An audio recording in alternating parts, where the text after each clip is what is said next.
ايتها الشمس، اذا كنت انت الاله الحقيقي عرفني حياتك. لكن ازاي تبقى انا الاله الحقيقي وانت بتغيب، والالهه عمرها ما تغيب؟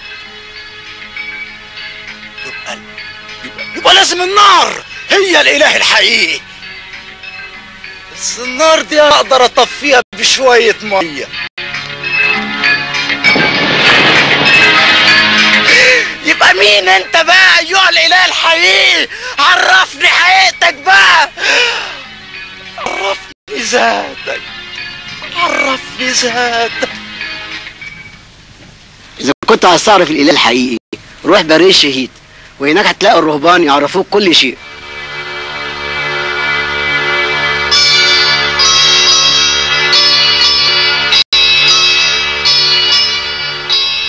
بيع كل مالك، تعال اتبعني. أستطيع كل شيء في المسيح الذي يقويني. روح برية الشهيد، وهناك هتلاقي الرهبان يعرفوك كل شيء.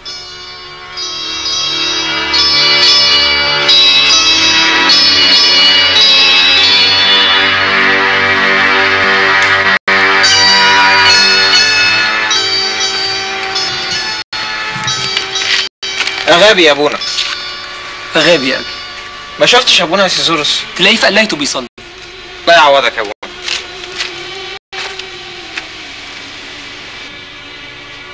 ايها الاب السماوي، املأ قلوبنا بغيرة نارية المجد واشواق حارة لتحقيق مشيئتك على ارضنا. ضع في افواهنا كلماتك الحية لكي نتحدث بها.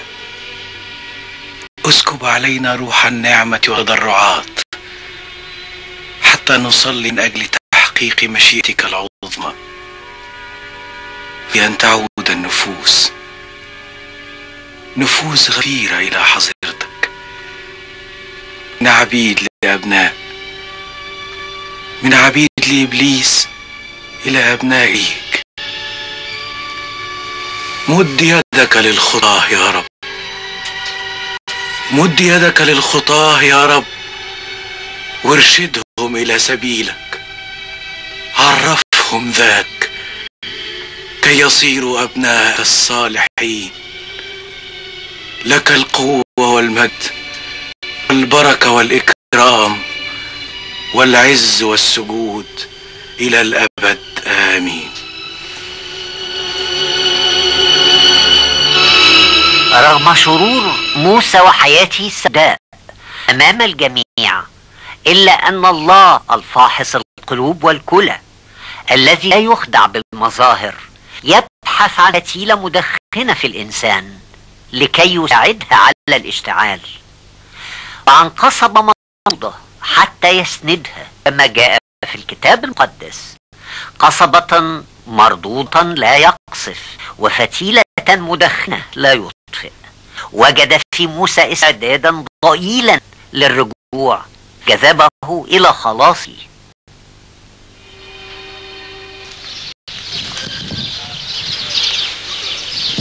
انت عايز ايه من هنا يا ابني؟ سمعت انكم بتعبدوا الاله الحقيقي، عشان كده جيت عشان تعرفوني بيه. طب استنى انا نازل لك حالا.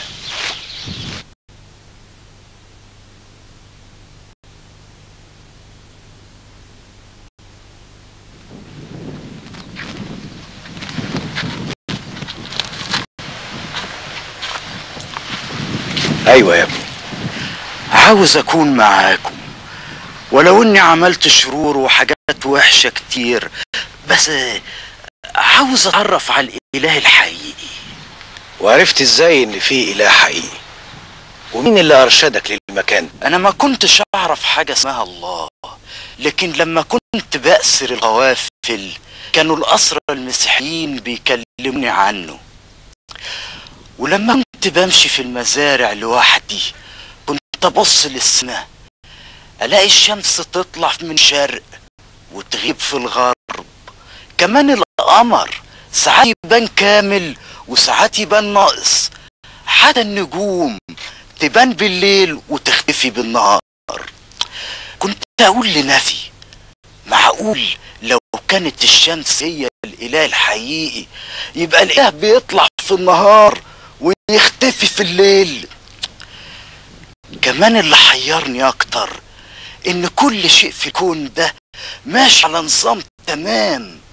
كنت اقول لنفسي اكيد في اله حقيقي خلق كل الحاجات دي وعامل لها نظام تمام.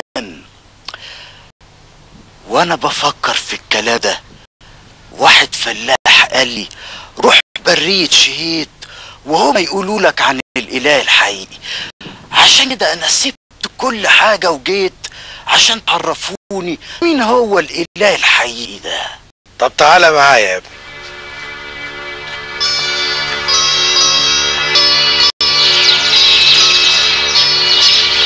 ودلوقتي هندخل الكنيسة.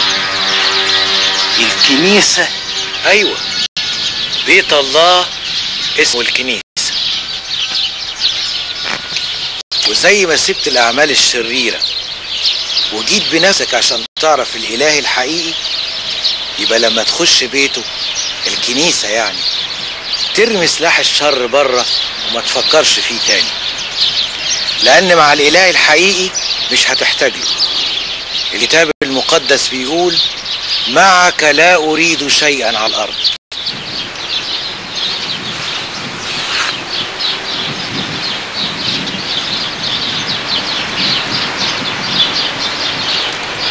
فعلا انا نفسي حاسس انه بقى حمل تقيل على قلبي.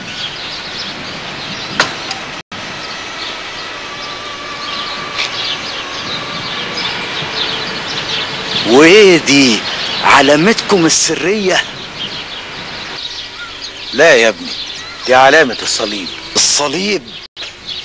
الصليب اللي بيصلبوا عليه المجرمين؟ لا، الصليب اللي انت هتحمله، الصليب اللي عند الهالكين جهالة، لكن عندنا نحن المخلصين فهو قوة الله. مش فاهم. انا هفهمك، بس تعمل زي ما بعمل بالظبط. قول ورايا: باسم الاب والابن والروح القدس اله واحد امين. باسم الاب والابن والروح القدس اله واحد امين. اله واحد امين. باسم الاب والابن والروح القدس اله واحد امين. طب تعالى معايا.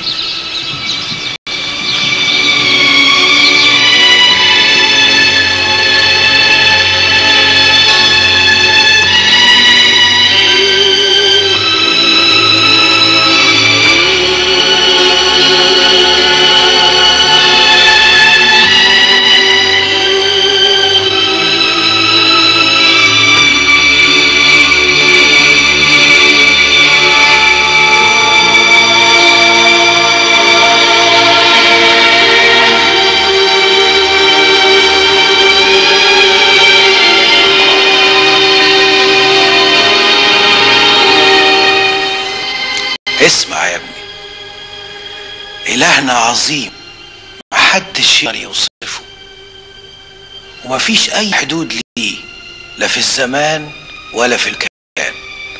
الله خلق السماء والأرض وكل حاجة في الكون ده.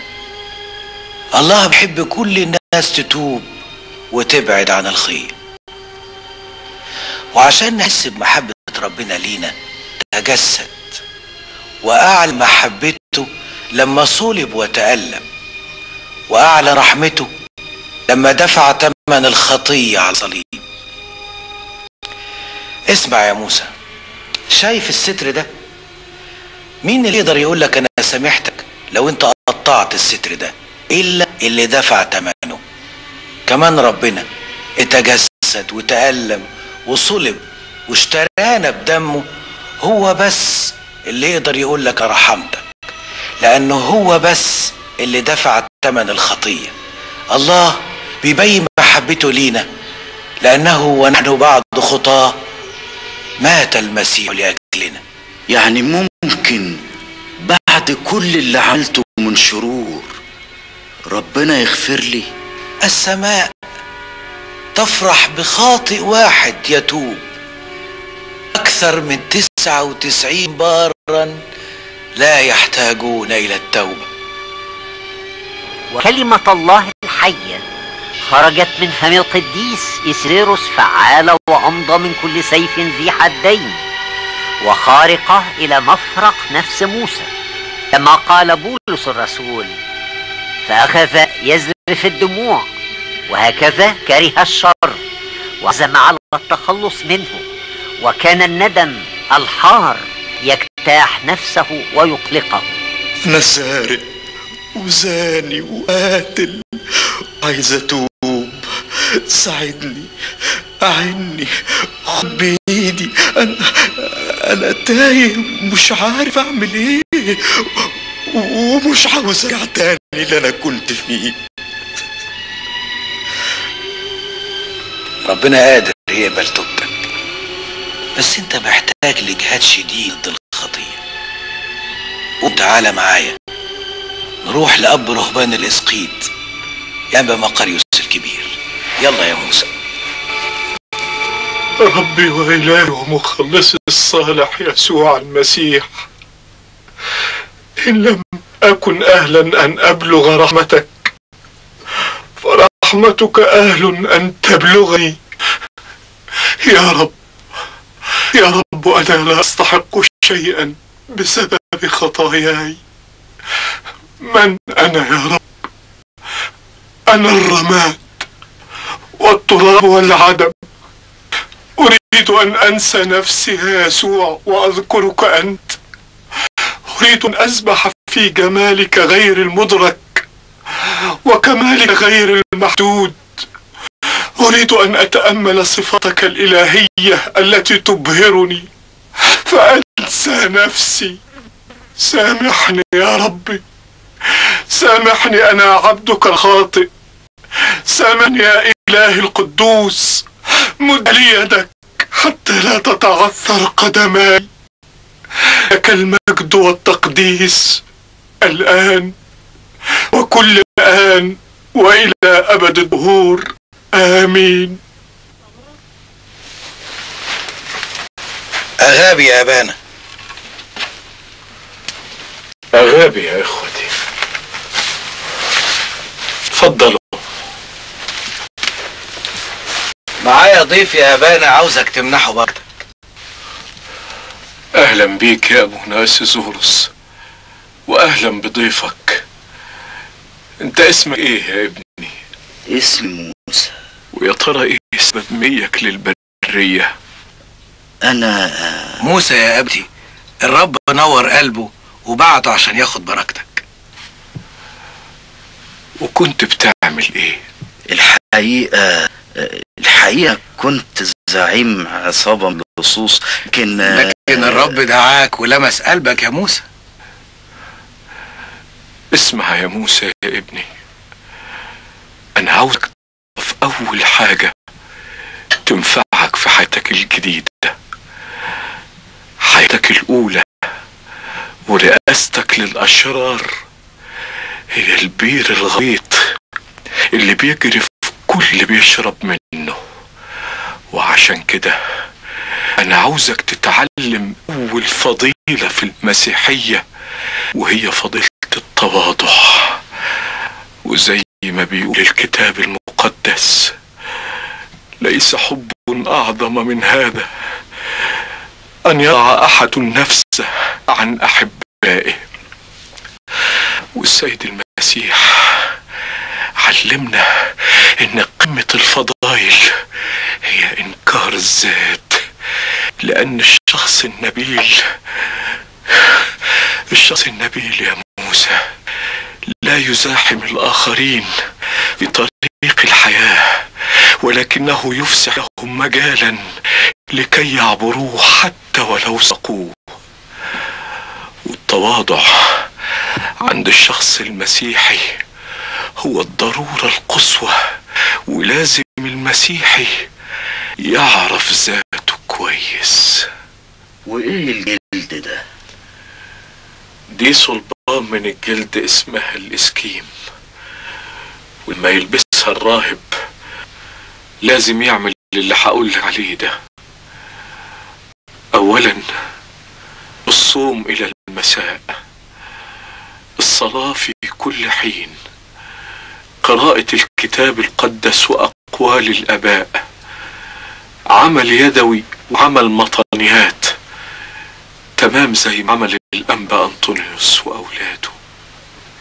كن يا موسى كالشمعة التي تذوب لكي تنير للآخرين، فالشمعة لا تفكر في ذاتها حين تنقرض وتذوب من أجل إسعاد الآخرين وإنارتهم. نعم يا موسى، تعلم التواضع وردد دائما الاشتهاء أن أنطلق وأكون مع المسيح، ذاك أفضل جدا، ذاك أفضل جدا. دي هي الطريق الأول كي تصير في طريق الإيمان يا موسى، وربنا يسعدك يا ابني.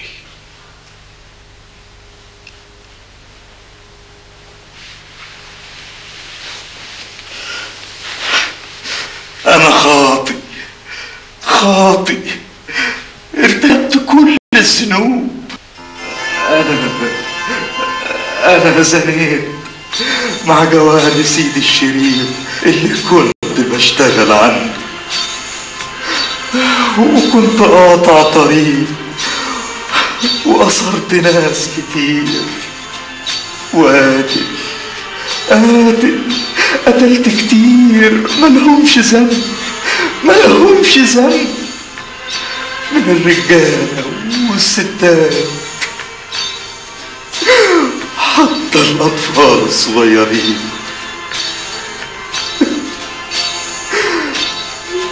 وسرقت كل اللي لقيته قدامي.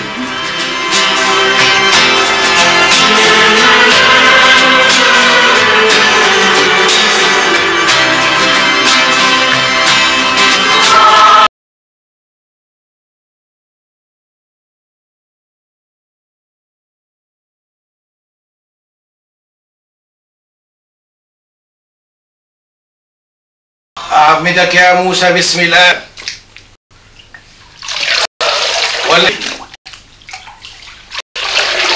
والروح القدس الإله الواحد آمين. اقبل الروح القدس وكن إناء طاهرا من قبل يسوع المسيح ربنا. ودلوقتي يا موسى انت بقيت مسيحي. أحب الرب إلهك من كل قلبك ومن كل فكرك ومن كل نفسك ومن كل قدرتك. وخد بالك يا موسى، لو رجعت للعالم تاني هترجع لكل خطاياك اللي عملتها قبل كده، لكن إذا جيت هنا في برية شهيد ربنا هيصنع معاك رحمة. في الخطية كنت اسود، وما ايد الرب غسلت، دمع ندمك سلوطات، لمست النعمة حياتك، حولت لونك بياض، صحتك بعد الرؤى، بعت مجد الدنيا كله، واشتريت يوم الحصاد، لمسة الحب الإلهي غيرت فيك يا خاطي، لمسة الحب الإلهي غيرت فيك يا خاطي، حولت الظلمة نور، طهرت كل الشرور،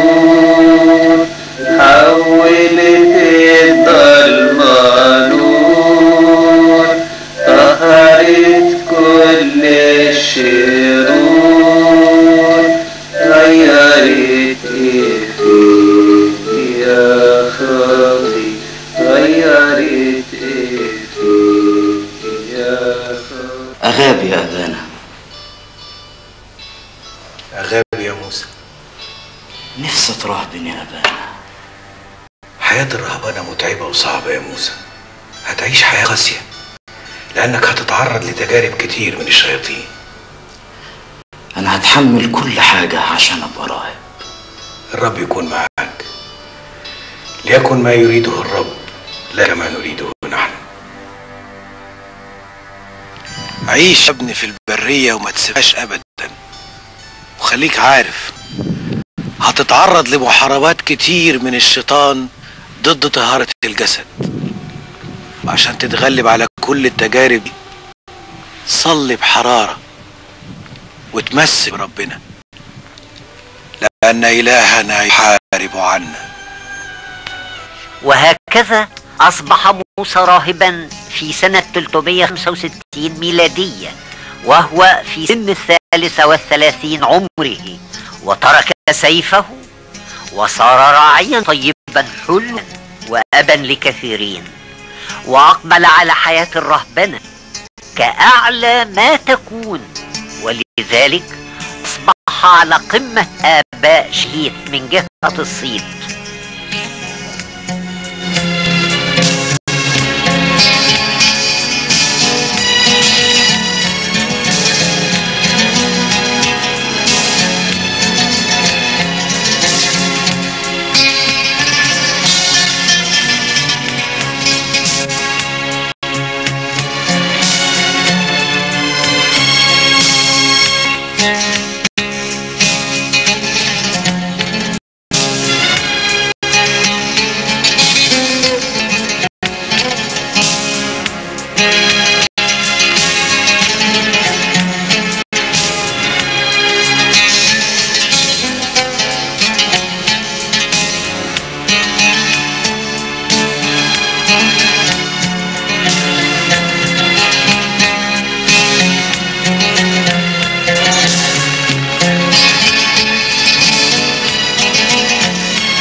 السلام لكم.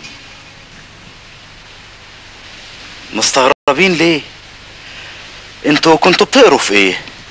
كنا بنقرا في رسالة معلمنا بولس الرسول الأولى لأهل كورنثوس الإصحاح 13.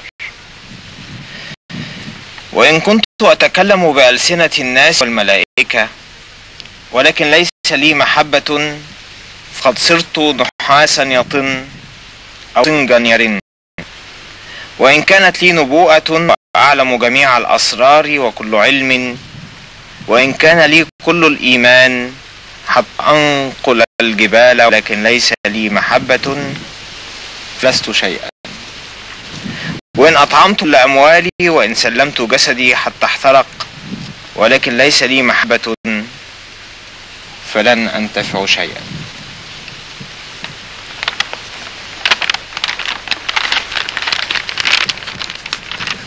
المحبة تتأنى وترفق، المحبة لا تحسد، المحبة لا تتفاخر ولا تنتفخ ولا تقبح ولا تطلب ما لنفسها ولا تحتد ولا تظن السوء ولا تفرح بالإثم بل تفرح بالحق، وتحتمل كل شيء، تصدق كل شيء، وترجو كل شيء، وتصبر على كل شيء. المحبة لا تسقط أبدا. بعد كل الكلام الحلو ده تسمحوا لي أقعد معاكم؟ صدقوني أنا اتغيرت من ساعة ما اعترفت بكل شروري، ومن بعد ما اتعمدت وبقيت أحب كل الناس من كل قلبي. فيا ريت تحبوني زي ما بحبكم واسمحوا لي أكون واحد منكم. أهلا بك معنا في هذا المكان. وبالرغم من ماضيه إلا أن الرهبان التفوا حوله، حتى أن من جاء برية شهيد لا يملك أن يخفي رغبته الجامحة في رؤيته. إزيس، بنتي يا إزيس. يوه، أنا مش عارفة البنت دي بتروح فين. ها،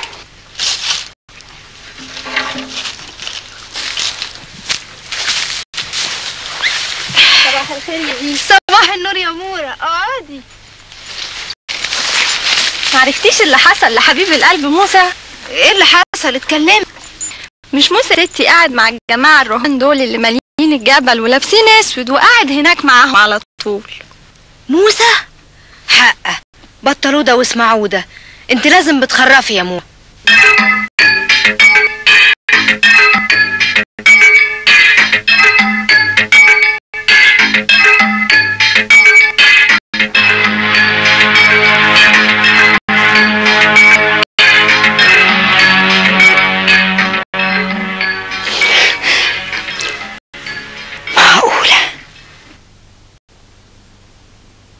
معقولة ده موسى؟ وايه اللبس الاسود ده؟ يكونش صحيح هيقعد معاهم زي ما قالت البت مورا العزيز؟ لا لا لا لا، دي حيلة من حيله. لكن موسى يحتل ليه؟ ده لما يعوز حاجة بياخدها بالقوة. عموما هنشوف.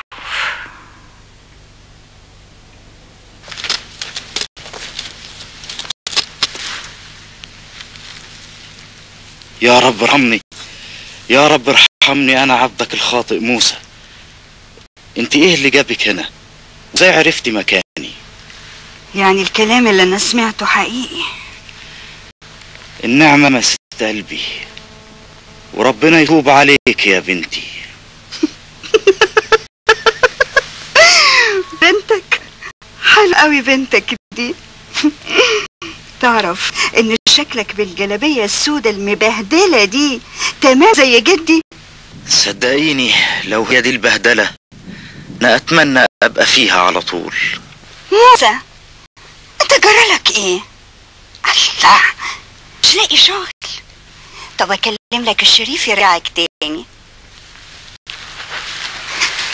وترجع لنا ايامنا الحلوة، ولا نسيت؟ ايامنا الحلوة قصدك ايام الخطية؟ انا عمري ما نسيت خطاياي. خطاياك؟ موسى ايه اللي جراك؟ ايه اللي غيرك؟ عرفت الله، ربنا ينور لك قلبك وتعرفيه. الله، تقصد شمس اللي كنت دايما نادلها وتكلمها؟ افهمي، الله هو المحبة. اسمعي كلام ربنا يسوع المسيح لما بيقول هذه هي وصيتي أن تحبوا بعضهم بعضا كما أحببتكم. موسى ايه الكلام الغريب اللي انا بسمعه ده؟ تكونش عاوز تفهمني انك... ايوه، والكلام ده كلام الرب، يا ريتك انت كمان تعرفيه. وتفتكر ربنا ممكن اي حد يعرفه؟ الله قريب من كل البشر ومن كل الخطاة. بصي حواليكي هتشوفيه في كل حاجة. لمسة الحب الإلهي غيرت ايه فيك يا خاطي، حولت الضلمة نور، طهرت كل الشرور، غيرت ايه فيك يا خاطي. عشت عبد للخطية وظلم قفل البيبان، لما سلمت حياتك للغواية والشيطان، بس ربنا الحنان اللي حبك من زمان مد ايده لك يا خاطي، وصلك بر الأمان. لمسة الحب الإلهي غيرت ايه فيك يا خاطي، لمسة الحب الإلهي غيرت ايه فيك. ايها السيد الرب إله موسى، أرجوك اقبل صلاتي وابني إليك وسامحني واغفر لي شروري وأفكاري الخاطئة. أنا ما كنتش بعرفك يا رب، يا رب سامحني وافتح قلب زوجي البشر حتى يعرفوك ويرجعوا إليك كما رجع إليك موسى. يا رب يا رب.